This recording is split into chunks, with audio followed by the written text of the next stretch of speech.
On se retrouve avec la suite de notre taulier. Comme j'ai dit dans la dernière vidéo, on allait faire encore des exercices, encore un exercice, l'exercice 4.4.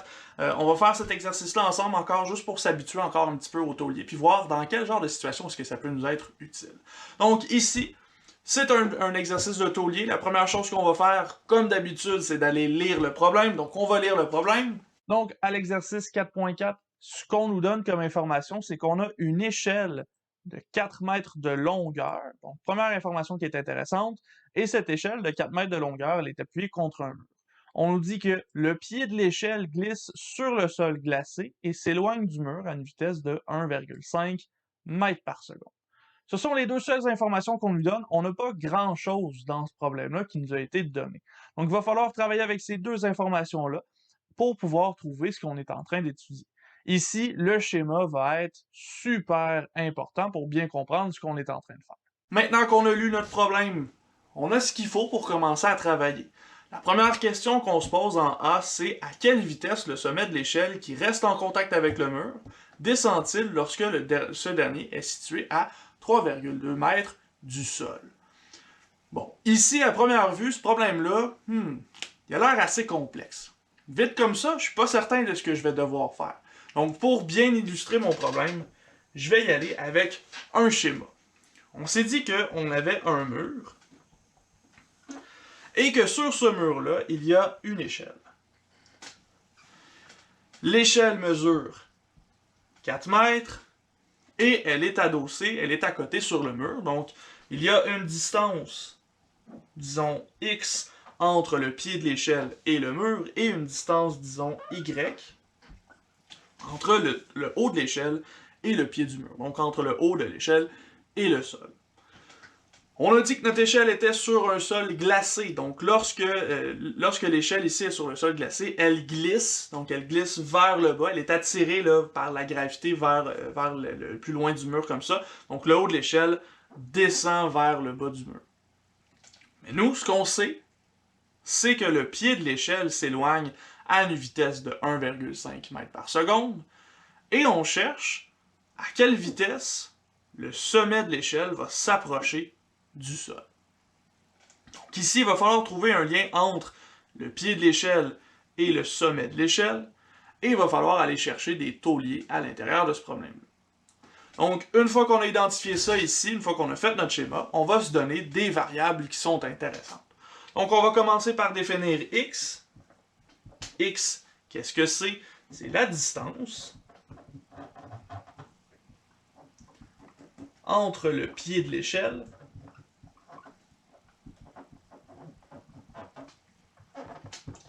et le mur. Donc la distance entre le bout de mon échelle et mon mur, c'est ce que j'appelle x dans ce problème-ci. Je vais avoir y aussi, qui va aussi être une distance. Ce sera la distance, cette fois-ci, entre le haut de l'échelle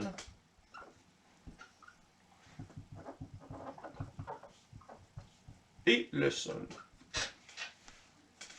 Donc la distance entre le haut de mon échelle et mon sol, c'est ce que j'appelle y dans ce cas-ci. Il me reste une dernière variable, qui est toujours la variable qui nous intéresse. Ici, on a le temps, qui sera en secondes, bien entendu. Ici, comme la vitesse qu'on nous donne pour le pied de l'échelle qui s'éloigne est en mètres, et comme la distance, la longueur totale de l'échelle est en mètres, on va garder les mètres pour nos distances. Donc x, ce sera en mètres, et y, ce sera en mètres. Ça va faciliter un petit peu le problème lorsqu'on va faire des calculs un petit peu plus loin. Donc une fois que c'est fait, on passe à l'étape 3 de notre algorithme. On a identifié nos variables, on a dessiné notre schéma. Ce qui nous resterait à faire ici, ce serait d'aller identifier les taux qui nous intéressent. Donc on va commencer par aller voir c'est quoi le taux qu'on connaît. On sait dans notre problème que le bas de l'échelle va s'éloigner du mur à une vitesse de 1,5 mètres par seconde. 1,5 mètres par seconde, c'est quoi ça? C'est une variation de distance par rapport au temps.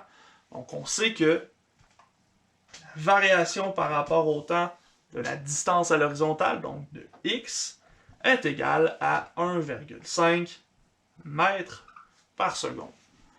C'est ce qu'on nous donne dans le problème pour l'instant.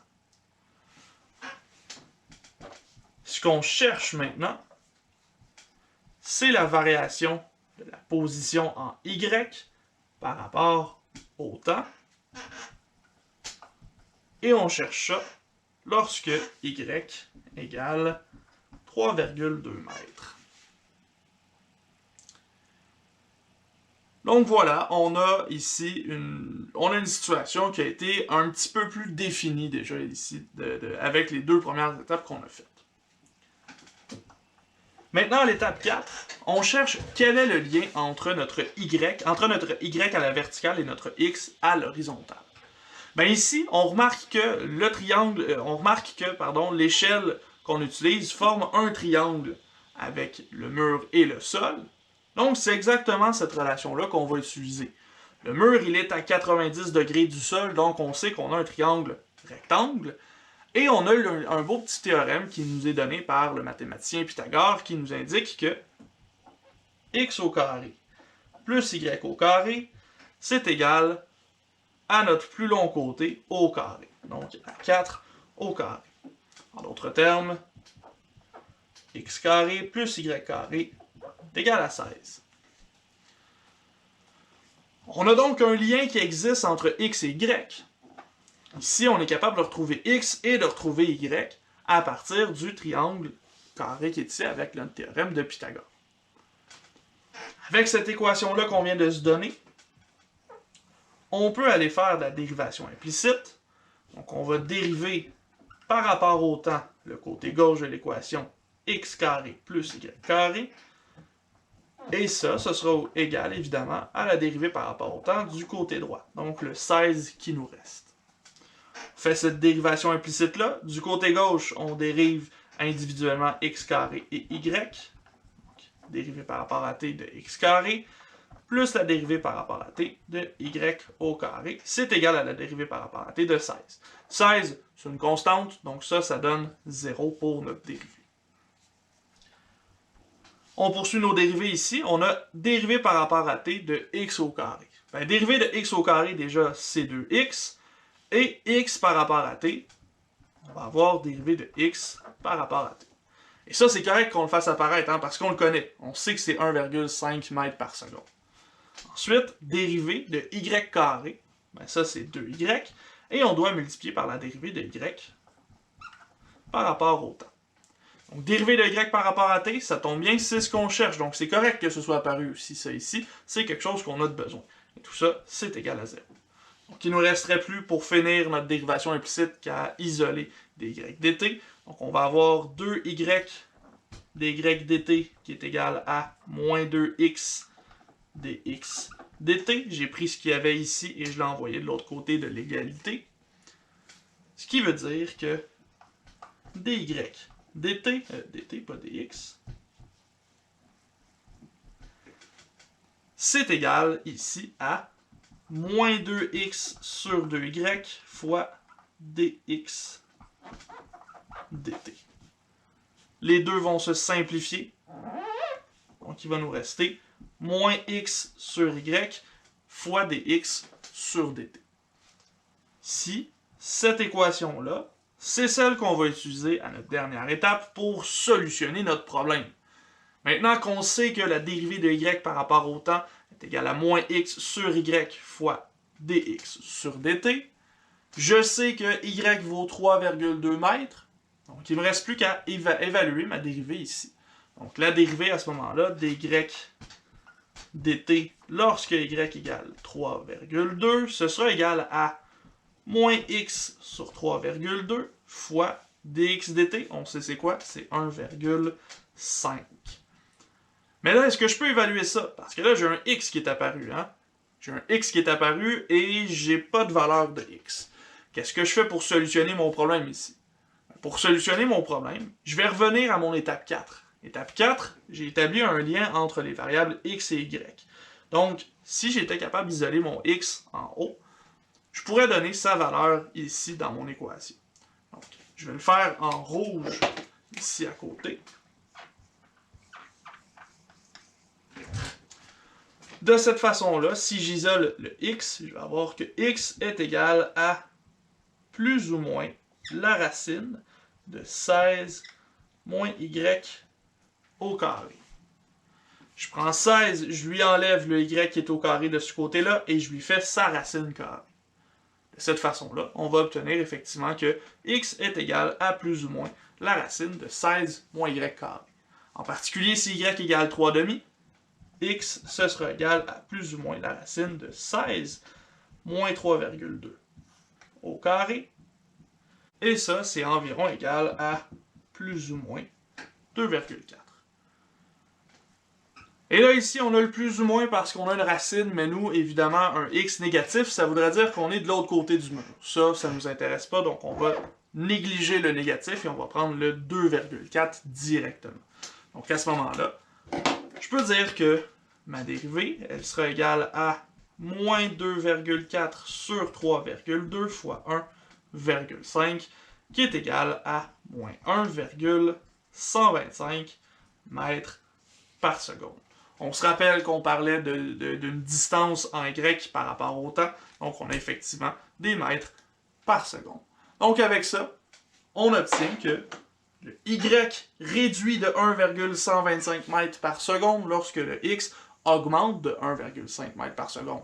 En d'autres termes, le haut de l'échelle va descendre à une vitesse de 1,125 mètres par seconde lorsque le bas de l'échelle s'éloigne à une vitesse de 1,5 mètres par seconde.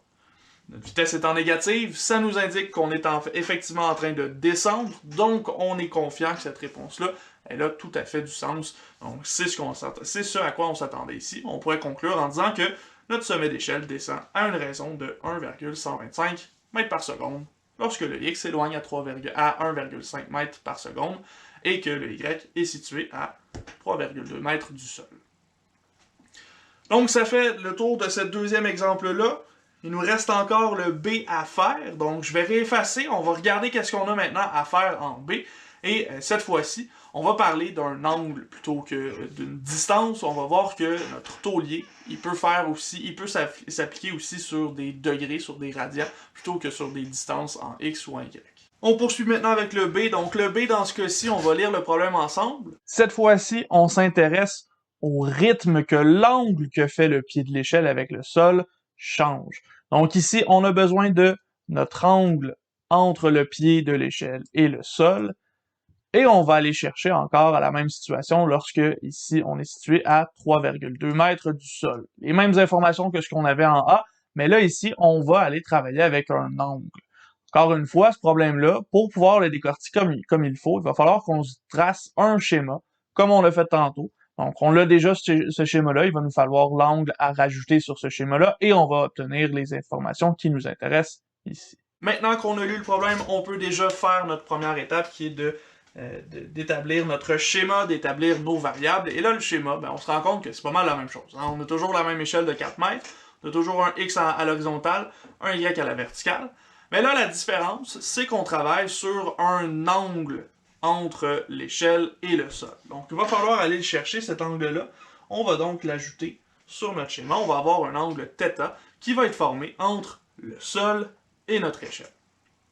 Avec ce nouveau schéma-là, on peut établir les variables qui nous intéressent. On va avoir θ qui sera en effet l'angle entre l'échelle et le sol. Cet angle-là, on va le calculer en radians, tout simplement parce que nous, en mathématiques, surtout en taulier comme ça, on travaille beaucoup plus avec les radians. Ensuite, on va identifier x comme étant la distance entre le pied de l'échelle et le mur. Ce sera une distance en mètres, comme on l'a fait tantôt en A. On va avoir y qui sera toujours la distance entre le haut, j'ai oublié le pied de l'échelle et le haut de l'échelle. Et le sol, ce sera toujours en mètres, et il nous restera évidemment le temps, tout simplement, en secondes, encore une fois, étant donné que on a des variations ici qui sont toujours en secondes. Donc à ce moment-là, on peut tout de suite passer à l'étape 3. L'étape 3, c'est toujours de trouver nos taux qu'on connaît, nos taux qu'on recherche. Le taux qu'on connaît n'a pas changé. dx sur dt, qui est égal à 1,5 mètre par seconde. Mais cette fois-ci, qu'est-ce qu'on cherche? On cherche la variation de notre angle selon le temps. Donc on cherche dθ par rapport à dt. Encore une fois, lorsque y égale 3,2 mètres.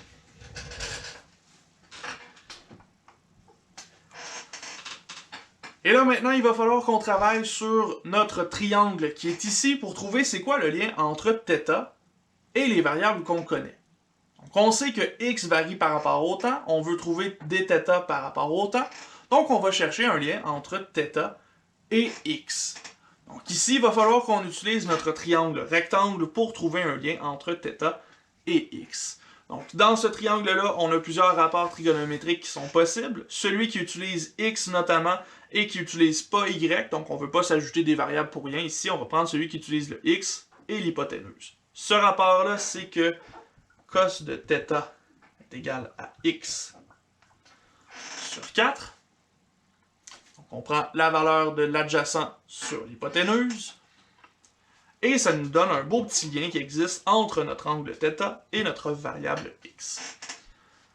À ce moment-là, on peut passer à la dérivation implicite. Donc on dérive par rapport au temps des deux côtés de l'équation.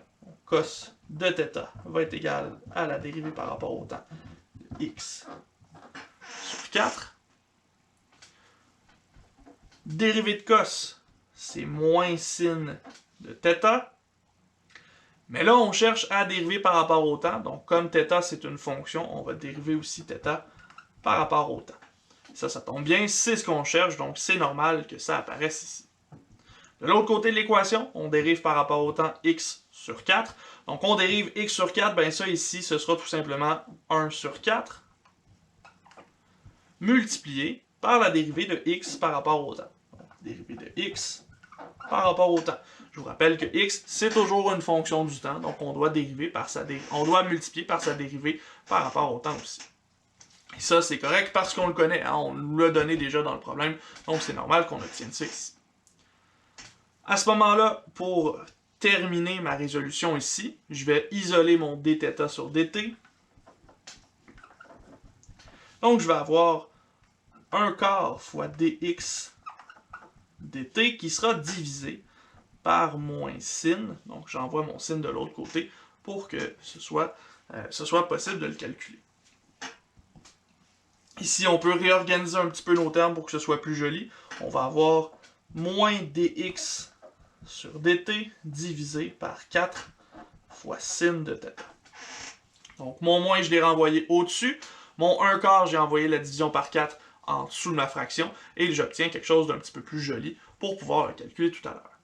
Donc à ce moment-ci, j'ai tout ce qu'il me faut. Il ne me reste plus qu'à aller à l'étape 6, où je vais évaluer, donc je vais aller chercher dθ sur dt, en sachant que y égale 3,2 mètres. Et là, y égale 3,2 mètres, y, ça n'apparaît pas dans mon équation. Qu'est-ce que je vais pouvoir faire pour aller chercher ça ici? Bien, encore une fois, je vais revenir à mon étape numéro 4, et je vais aller chercher quelque chose de similaire à mon cos ici. Mon cos utilise le x sur l'hypoténuse, ben je vais aller chercher maintenant mon y sur l'hypoténuse pour former le sin de θ. Donc ce sera y divisé par 4. Ça veut dire que sin θ ici, je peux remplacer ça par y sur 4. Et de cette façon-là, je vais avoir moins dx sur dt divisé par 4 fois y divisé par 4. Et mon y ici, je le connais, c'est 3,2, donc je peux le remplacer par 3,2. Mes 4 ici vont se simplifier, donc ça a été une bonne idée d'envoyer mon 4 au dénominateur. Il va me rester moins dx dt qui est 1,5 mètres par seconde divisé par 3,2 mètres par seconde. Donc à ce moment-ci, il ne nous reste plus qu'à faire ce calcul-là dans notre calculatrice. Et on va obtenir ici moins 0,4 46,875 radians par seconde. Là, je manque de place sur mon tableau, mais ça ici, ça va à côté à droite. Donc, qu'est-ce que ça veut dire ce qu'on vient d'obtenir ici? Ce qu'on vient d'obtenir, c'est que notre angle θ va diminuer. Donc, on va devenir de plus en plus petit à un rythme de 0,46875 radians par seconde. Donc, notre angle ici va se refermer de plus en plus on s'éloigne. Et ça a du sens aussi. Hein? Si j'étire le coin ici, mais que le bout reste collé au mur, je ferme un peu mon angle et j'obtiens quelque chose de légèrement plus petit. Donc, encore une fois, ici, j'ai travaillé avec les tauliers. L'étape la plus importante, ça a été celle où on trouve le lien entre nos deux variables. De cette façon-là, on peut construire notre dérivée implicite et solutionner le problème à la toute fin comme ça. Donc ça, c'est des exemples de tauliers qui vont revenir et qui pourraient être demandés à un examen ou dans un devoir. Donc, à ce moment-ci, on a fait ce que je voulais faire. On est maintenant rendu au bout où c'est à votre tour de jouer. Donc, dans vos notes, à la page 10, il y a plusieurs exercices sur les tauliers. Moi, je vous invite fortement, même que je devrais vous obliger à aller les faire, ces exercices-là, parce que les tauliers, la meilleure façon de les comprendre, c'est de les effectuer, de les travailler et de les calculer. Vous allez voir que c'est comme ça qu'on les comprend. Donc, je vous invite à aller dans vos notes, faire les exercices dans la partie à votre tour, là, à la page 10 du chapitre 4. Et pour l'instant, nous, on va se laisser ici. Donc, on se retrouve dans une prochaine vidéo avec la section 4.3, où là, cette fois-ci, on va aller parler notamment des différentiels, des variations et de calcul d'incertitude. Donc, on va aller un petit peu plus loin encore avec nos dérivés. On va voir que c'est ce qui nous permet de voir quelles sont les erreurs qu'on commet lorsqu'on fait des calculs dans la vraie vie.